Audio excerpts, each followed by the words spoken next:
Hey, buddy. Baron. Good to see you, man. That was fun backstage. Take a seat. Thanks so much for joining us. I'm sure that our audience are fully aware of the escalating global hunger crisis. We're obviously covering it extensively in our Devex Dish newsletter every week, and I'd encourage you to sign up if you haven't already. But some might be less familiar with the role of World Food Programme USA. How exactly do you support the mission of the UN World Food Programme, especially during a time of crisis? So when you think about the World Food Programme USA, which is my group, we're the arm in the United States. So we're the 501c3. We do a lot of work with policymakers, which is why we're based in Washington, D.C. The U.S. government is a significant contributor to the World Food Programme. We do a lot of work with the private sector, making sure that companies and individuals, our foundations, faith-based partners are engaged in our work. We're also shouting from the top of mountaintops, which I need to go to a mountain next week, by the way, and shout. But making sure that people know about what's happening around the world. We have to remind ourselves that here in the United States, about 8 to 9% of our total income goes to food. But in a less developed country, 50% of your income goes to food. And so when you think about rising inflation, costs going up, that makes the world a very difficult place. And I would just add a couple things about the World Food Programme, the global organization based in Rome, largest humanitarian organization in the world, 21,000 boots on the ground, and I would say the Nobel laureate for 2020, making sure that we're feeding upwards of 150 million people in a given year. Now, I'm not sure if we can pull it up, but we have a version of the hunger map live here for you behind me. And that's the WFP's Global Hunger Monitoring System, a data-driven tool that informs the organization's decision-making operationally. So could you walk us through how the WFP uses data in its decision-making, particularly in crisis response, and perhaps give us and our audience a few examples? So I know that a big part of the conference is on data, and the World Food Programme makes decisions based on data. I would say even at the World Food Programme USA, every decision we make is based on a KPI, based on a success metric. This map, and I would encourage everybody, all you have to do is just go online and search for World Food Programme Hunger Map.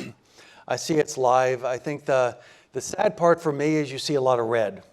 And there are about 17 countries that are in red. And basically what this means is that these are individuals, these are countries, these are regions that are severely malnourished.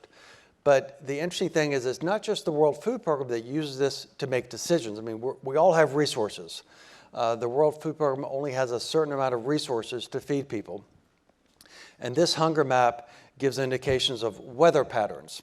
It gives indications of where people are migrating, where severe hunger exists.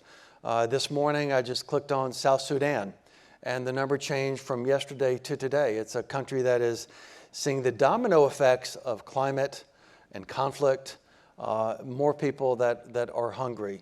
But we use this to make sure that our resources are allocated where the need is greatest. And again, why is hunger such a big issue today?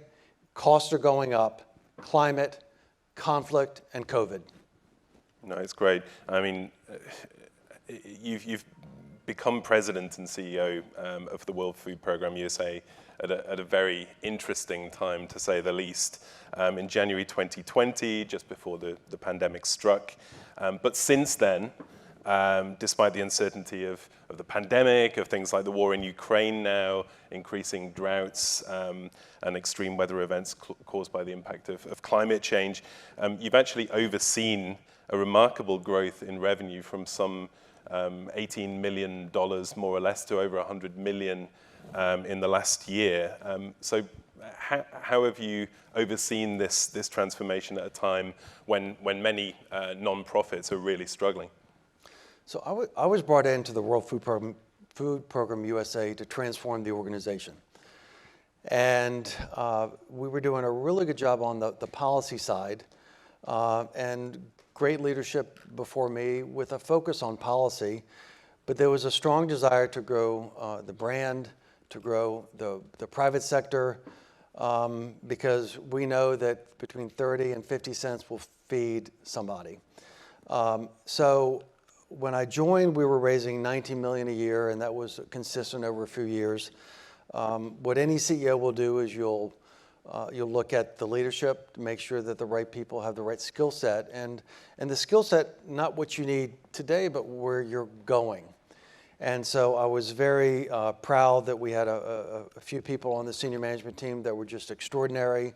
Obviously wanted to retain them, but I did bring in a few other individuals who I believed could take the organization and ultimately save more lives, because I'm running a business.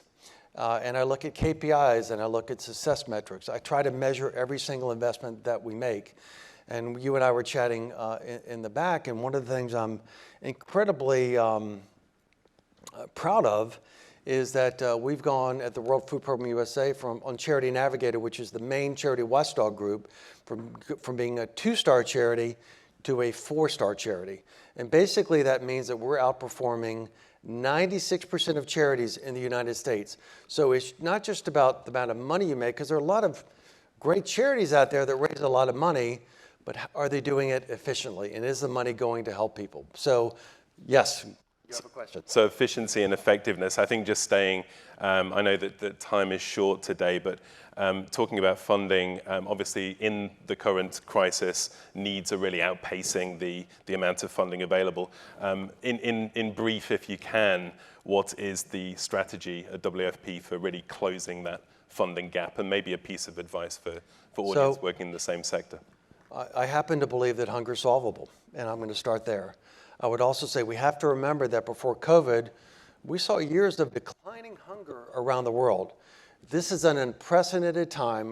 Like in a place like Somalia, they haven't seen this level of hunger in 50 years.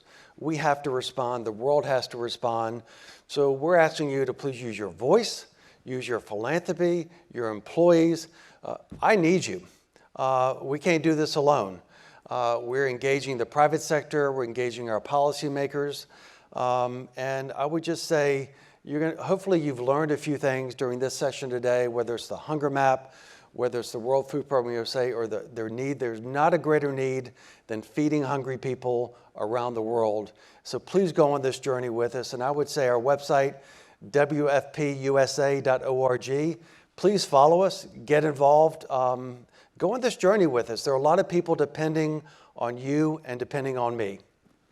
Perhaps we can leave our audience with a quick call to action, just picking up there on the role of business and the private sector in helping to respond to this unprecedented food crisis. What's your key call to action here? So business is not just about philanthropy. Business is about solving problems. I come from the belief that business, the private sector, they're the innovators.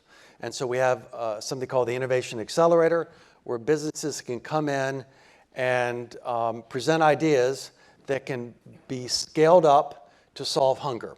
So Innovation Accelerator, wfpusa.org, get involved, get your employees involved. Please become involved personally, and it can be fun doing it as well. Well, thank you, Baron. I think we'll have to leave it there, but we look forward to continuing this conversation, not only today, but in our weekly Devex Dish coverage, and wish our in-person and our online audiences around the day a productive day ahead. Thank you very much. Thank you for listening to me today, by the way. Thank you so much, Baron. Thanks, buddy. Yeah.